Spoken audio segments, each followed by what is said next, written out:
Alright, I'm just gonna take a quick look at a little Adult Swim game. Should be about 5 minutes of enjoyment, not much else going on. Wait a minute, I've been playing for an hour and a half and barely touched the main story. Wow, what a charming little game. Starting it up for the first time, I honestly didn't know what to expect. I've seen some positive thoughts online, but didn't read too much other than a few headlines touting the game as something that should be played.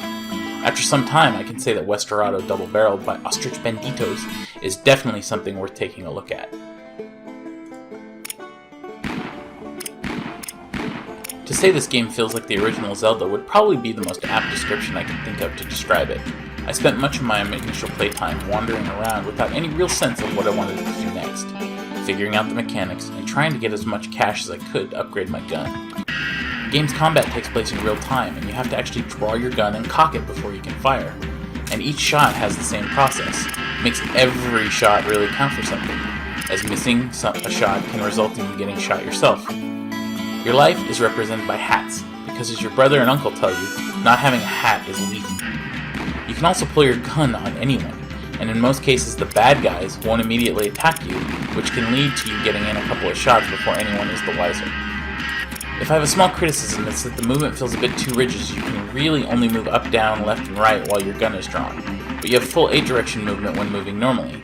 It's just a weird thing that I noticed, and doesn't really detract from anything too much, it just takes some getting used to. The story itself has you starting out with a typical revenge tale, out to avenge the death of your mother and brother, who you actually have to put out of his misery, messed up, and trying to get enough clues to figure out what this mysterious killer looks like. It's of course cliched and cheesy, but it works. There are plenty of NPCs to talk to and do odd jobs for. I do wish there was a little bit of guidance on certain quests, as some of them seem pretty extensive, and not a whole lot of contextual help is given. One quest early on has a ghost asking you to help them find a pickaxe, and for the life of me I checked every damn room in that mine, and there are several pickaxes that don't seem to fit the bill.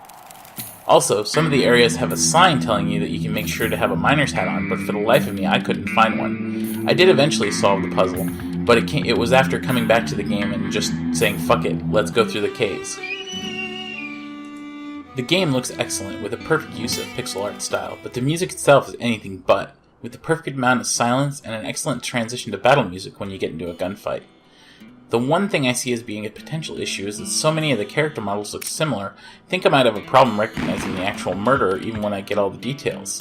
And yup, sure enough, I triggered the endgame with the murderer completely on accident while trying to take down a bounty. To sum things up, this is the kind of game that perfectly evokes that nostalgic feeling of exploration and gameplay in the best way possible. The emotional connection you will have to some pixel art characters delivering cliched monologues feels earned. For those of you looking for a game that turns out to be much deeper than its initial impressions, strap on your 6-shooter and ride off into the world of cowboys and existential crisis. Trust me on this one, it makes sense if you play the game.